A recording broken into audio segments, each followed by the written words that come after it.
Los contenidos de esta semana, ya para ponernos al día, son diuréticos, que te acabo de explicar, que ya lo pasamos. Ahora te voy a hacer el equilibrio ácido-base y te deberé nefropatías ya para terminar en la última semana. ¿Ya? O sea, siguiente. Los diuréticos ya hablamos, ahí ya lo puedes leer. Por favor, hablen de los efectos secundarios, ¿ya? Sobre todo los del calcio. Y ahora el equilibrio ácido-base. El equilibrio ácido-base es imprescindible para que en tu práctica, cuando hagas ejercicio, entiendas cuándo es alcalosis, cuándo es acidosis, todas esas cosas. ¿Bien? Entonces vamos a empezar. Cuando tú quedas interno, una de las primeras cosas que te van a mandar a hacer es a tomar una muestra de análisis de gases arteriales. Vas a tener una aguja pequeña y vas a palpar el pulso radial o el braquial, así como aprendiste en la primera semana. Y ahí tienes que hincar a una arteria y tomar una muestra de sangre arterial. No sirve si es de una vena. ¿Por qué? Porque la vena tiene preponderantemente menor cantidad de oxígeno y mayor cantidad de CO2. Para poder hacer el análisis de gases arteriales necesitamos arteriales. Y el problema es que las arterias no se ven, se palpan, pero no se ven. Entonces tienes que ser solamente calculando, sabiendo dónde están, palpando. Ya que la ven es fácil porque ahí las ves, ¿no? Ahí toman la sangre directamente. Bueno, al principio te vas a frustrar, que no es tan sencillo. No tiene mínimo. Ay, te va a salir. ¿Qué es un ácido y qué es una base? No nos vamos a adentrar con las cuestiones químicas. Yo solamente necesito que entiendas. Un ácido es aquello que es capaz de ceder un hidrógeno o un electrón. Es lo mismo, ¿ya? En algunos libros le ponen ceder hidrógeno, otros le ponen ceder un electrón. Para efectos prácticos es lo mismo. Y una base es la que recibe ese hidrógeno o ese electrón. ¿Ok? Esa es una base, ese es un ácido. Ácido el que regala su hidrógeno, base el que lo recibe. ¿Bien? Ahora, ¿por qué el pH es tan importante? ¿Por qué nos centramos tanto en el pH? ¿Y por qué el pH lo expresamos en logaritmo y no hacemos como por ejemplo con el potasio, que decimos hay 5 miliequivalentes de potasio por litro, o hay por decir 20 miliequivalentes de bicarbonato, 140 de sodio? ¿Y por qué si el hidrógeno también es un ion, por qué no decimos así? ¿Por qué no lo tratamos con miliequivalentes? ¿Por qué crearon esta escala de pH? ¿Por qué complicarse la vida? Porque en realidad no se la están complicando, se la están arreglando, porque el hidrógeno está en unas concentraciones muy bajas, tan bajas que si tratáramos con el equivalente tendríamos que decir 0.00001 hidrógeno. Entonces, de esa manera es difícil notar las variaciones de la concentración de hidrógeno y en estos casos se usan los logaritmos. Y es un logaritmo negativo, importante que sea negativo, por eso es que cuando el pH, cuando el hidrógeno sube, el pH baja, es al revés, porque es una expresión negativa. Si el hidrógeno baja, el pH sube, ¿ya? Porque es el logaritmo negativo, el más subir de la concentración de hidrógeno. Siguiente pregunta, ¿por qué el pH es tan relevante para la fisiología? Porque ya todos han entendido que el pH promedio es 7.4, ¿y el rango normal de dónde va? 7.35, 45. Pero por si acaso un pH ya debajo de 6.5, 6.7 es incompatible con la vida. ¿Acidosis? ¿Por qué es tan importante? La gran mayoría de ¿Por qué el pH repercute tanto en la fisiología celular? ¿Qué tiene que ver el pH? Los hidrogeniones, especies reactivas de oxígeno y lisis. Y también las células, algunas enzimas no funcionan a un pH muy bajo. La principal razón es que la mayoría de funciones celulares están dadas por proteínas. Si has visto los canales, los transportadores, en todos los cursos te mencionan proteínas que hacen determinada función. El tema con las proteínas es que para que se cumplan su función necesitan estar a un pH normal porque si no se desnaturalizan. Y cuando se desnaturalizan pierden su estructura molecular y ya no cumplen su función. Por eso es que el pH debe estar en valores que sean siempre óptimos, entre 7.35 y 7.45. Luego está la ecuación de Henderson-Hasselbalch, que seguramente te la han mencionado en Fisiología 1, y es así, 6.1 más el logaritmo de la concentración de bicarbonato dividido entre la cantidad de CO2, o sea, la presión parcial de CO2 multiplicado por 0.03. Esta ecuación, es difícil que te vayan a preguntar sobre esto, solamente sirve para que entiendas qué relación tiene el CO2 con el bicarbonato. Ya, y ahora la vamos a ver con una ecuación que ya has visto todo el tiempo, pero ahora vas a ver para qué sirve. ¿Y qué es el pK? El pK es el pH a la cual un ácido tiene mayor tendencia a disociarse. o sea, a convertirse por un lado en una base y por otro lado en un ácido. ¿Okay? Entonces, para los líquidos corporales y a temperatura promedio, el pK es del suero de 6.1. Ahora, el entender el equilibrio ácido-base solo depende de que tú entiendas esta ecuación, que es una reacción química.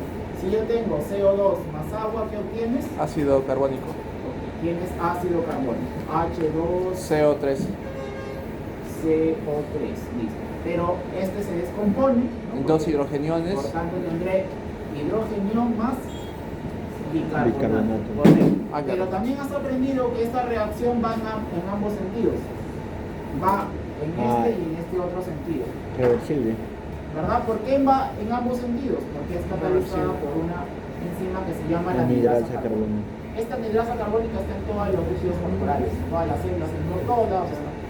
Entonces, CO2 más agua, ácido carbónico, es inestable, se disocia y por tanto tengo hidrógeno con bicarbonato. El objetivo de hoy día de la clase es que tú me entiendas por qué esto va en doble sentido y para qué sirve. Entonces, de frente con un ejemplo. Vamos a suponer que tú tienes un paciente donde tiene una neumonía, una telestasia, la enfermedad que tú quieras. Ya vamos a suponer que tiene un EPOC. ¿Okay? Los pacientes con EPOC van a tener un CO2 incrementado. El CO2 se va a elevar. ¿Okay? Si se eleva el CO2, ¿qué parte de la reacción es más probable que se realice? ¿De izquierda a derecha o de derecha a izquierda? De izquierda a derecha, porque como tengo exceso de moléculas de CO2, van a reaccionar con más moléculas de agua y entonces la reacción química va de este sentido hacia este otro sentido. De tal manera que si yo tengo un exceso de CO2, tendré una mayor producción de ácido carbónico y por tanto voy a tener una mayor cantidad de hidrogeniones. Si tengo un exceso de la concentración de hidrogeniones, ¿qué pasaría con el pH? Disminuye el pH. Ya eso se le llama acidosis. Por eso es que si tú tienes exceso de producción de CO2 por la enfermedad que sea, o la condición que sea, al tener más CO2 en tu cuerpo, más moléculas de CO2 reaccionan con el agua y por tanto produciré una mayor cantidad de hidrogeniones. Y eso me va a llevar a una acidosis. Pero la acidosis y el pH están muy regulados, porque acabamos de decir que el pH corporal debe mantenerse entre 7.35 hasta 7.47. Entonces el cuerpo no deja que ocurra la acidosis en condiciones fisiológicas. Y para eso se vale de dos mecanismos. El principal mecanismo, o mejor dicho, el inmediato, son los amortiguadores. Fosfato. Amortiguadores. También en tus libros lo vas a leer como tampones o también lo vas a leer como buffers. ¿Ya? Buffers o tampones o amortiguadores. ¿Qué son los buffers, amortiguadores o tampones? Son sustancias, son moléculas que van a captar el hidrógeno para evitar que aumente su concentración y por tanto disminuya el pH. Por decir, si es dentro de las células, el principal tampón intracelular son las proteínas. Y acá hay un ejemplo que ya viste en el capítulo anterior, que era la hemoglobina. ¿Te acuerdas cuando el CO2 entraba al glóbulo rojo, se combinaba con el agua y se producía hidrógeno? Ese hidrógeno, si se quedase así libre, ¿qué pasaría con la concentración de hidrógeno si se queda libre? Aumentaría, el pH bajaría y entrarías en acidosis. Y la acidosis es parte de la triada de la muerte, porque las células no funcionan bien así. ¿Sabes cuál es la triada de la muerte? Acidosis, coagulopatía, hipotermia. O sea, si el paciente tiene tres de esas cosas y tú lo identificas, se te va a morir en las siguientes 24 horas. Coagulopatía y... ¿Ya? Entonces, el principal amortiguador, por ejemplo, dentro de las células son las proteínas. O sea, se produce un hidrógeno y rápidamente viene una proteína, toma ese hidrógeno y lo capta para que no aumente la concentración de hidrógeno libre y por tanto no disminuya el pH. ¿Se entiende? ¿Qué otro tipo de amortiguadores? En el extracelular los principales amortiguadores son el bicarbonato, ¿okay? Y también tenemos, por ejemplo, tenemos a nivel del líquido tubular, hemos dicho que es el fosfato. Entonces, el principal amortiguador intracelular, las proteínas. Ejemplo, la albúmina. El principal amortiguador extracelular, el bicarbonato, pero en el líquido tubular, el fosfato. Líquido tubular. ¿Cuál es la función de un amortiguador? Captar el hidrógeno producido para evitar que aumente la concentración de hidrogeniones y por tanto disminuir el pH. Ese es el primer sistema, es el más inmediato. Pero si esto de acá no se da abasto, ¿cuál es el órgano que se encarga, hemos visto, de modificar las concentraciones de hidrógeno y bicarbonato? El sistema renal. Renina, angiotensina, la renina. El sistema renal lo que hace es aumentar o disminuir la secreción o la excreción o la reabsorción de hidrógeno y bicarbonato. ¿Eso con qué células? Alfa y beta. No es el único mecanismo, pero son los principales. Entonces, de dos maneras tú regulas la concentración de hidrógeno. ¿Ok?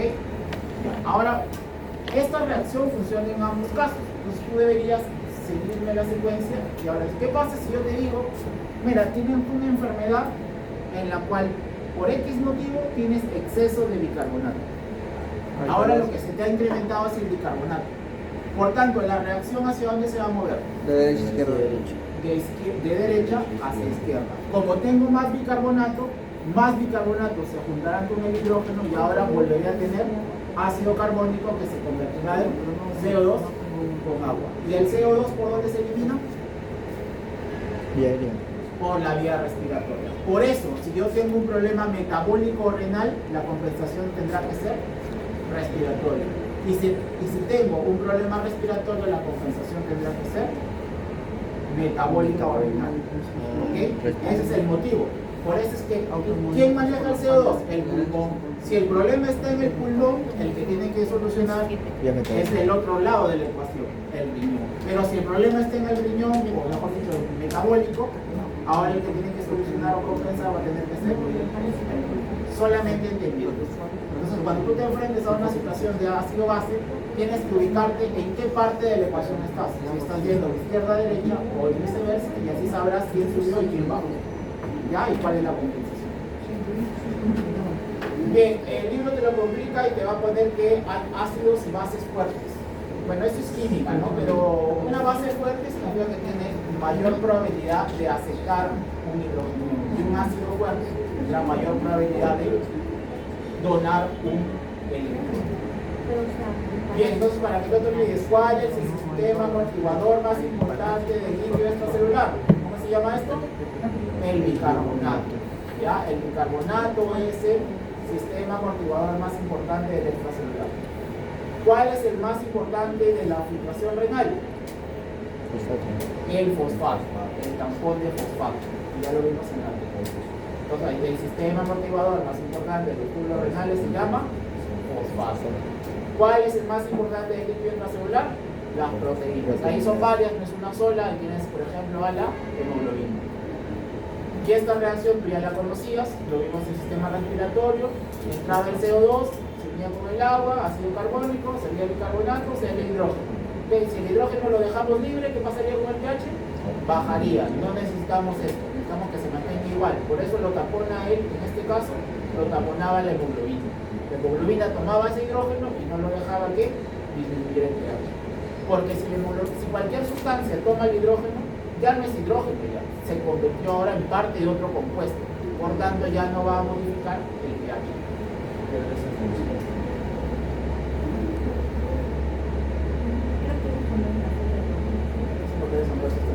Pero bueno, la hipercalemia.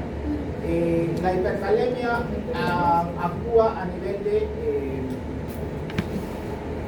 de la corteza glomerular sin activar el sistema retina-angiotensina-aldosterona. Por ahí te puse al inicio de la clase que la aldosterona era liberada por dos mecanismos, por el sistema retina-angiotensina-aldosterona o directamente por el potasio.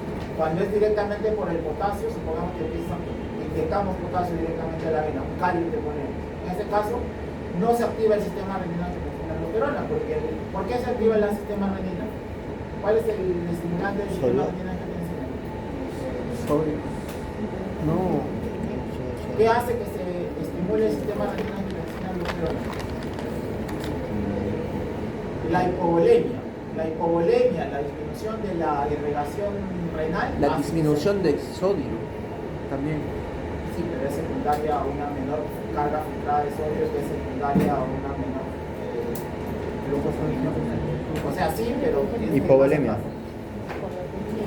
Ya, en cambio, la hipercalemia no necesita el sistema renina-angiotensina-aldosterona, sino que el potasio directamente lo puede activar a la aldosterona. Eso va a hacer que haya ciertas diferencias de si se activa por sistema renina o si se activa por hipercalemia. Bien, entonces como ya aprendiste estos tres principales, luego debes recordar a este de acá. ¿Saben cómo se llama este compuesto? Amonio. No, ese es ion de uri. NH4, NH3. Amonio y amoníaco. Amonio y amoníaco. ¿Cuál es el amonio y cuál es el amoníaco? El NH4 es amonio y el NH3 es amoníaco. El NH4 es el amonio y el NH3 es el amoníaco. Bien. Este amonio es producido en las células renales por el metabolismo de un aminoácido que se llama glutamina. ¿Ya? El aminoácido glutamina se metaboliza y es fácil que se produzca este amonio. Ahora, ¿por qué es importante este amonio? Porque este amonio permite taponar también hidrógeno. Entonces, ¿cómo lo hace? Viene por acá, seguramente esta persona tiene exceso de CO2, este CO2 se transforma en hidrógeno, sale el bicarbonato luego no te olvides que el bicarbonato se suele contratransportar con el cloro, el hidrógeno queda libre y se fusiona ahora este hidrógeno, sale por esta bomba de sodio potasio TPasa, sale el hidrógeno y acá afuera se va a unir con el amoníaco y voy a obtener nuevamente amonio. Por eso es que los niveles de amonio son mayores en la orina y es lo que le da incluso el olor, ¿ya? El olor a amonio. Entonces, ¿de qué proviene el amonio? De la glutamina. Ya ahí se encarga de taponar el hidrógeno, buena parte del hidrógeno que es secretado. Bien, este esquema la verdad está bien chévere, es para entender ya finalmente cómo funciona todo este sistema. Empiezas por aquí, este es el corazón, lado derecho, lado izquierdo. Acá tenemos las células. Las células cuando respiran, ¿qué producen? CO2 y también otros ácidos. Este CO2, si se quedase acumulado en la sangre, ¿qué produciría? Según la ecuación, si tengo más CO2, tendré más hidrógeno. Entonces haría que el pH baje. Acá sigue la secuencia, las células producen CO2, luego en la sangre CO2 más agua que obtengo, ácido carbónico, pero este ácido carbónico se divide en hidrógeno con bicarbonato. ¿Cuál es el principal tapón del hidrógeno? El bicarbonato. Entonces este bicarbonato se consumiría. Luego se va al riñón y el riñón repone ese bicarbonato, repone el bicarbonato que fue utilizado para taponar ese hidrógeno que fue producido. Luego viaja por la sangre y cuando llega al pulmón, ahora la reacción va al revés. El bicarbonato, nuevamente obtengo CO2 y ese CO2 es eliminado por la excitación. De tal manera que el CO2 que produce en mi célula es eliminado como CO2 y no produce exceso de hidrógeno. ¿Ok?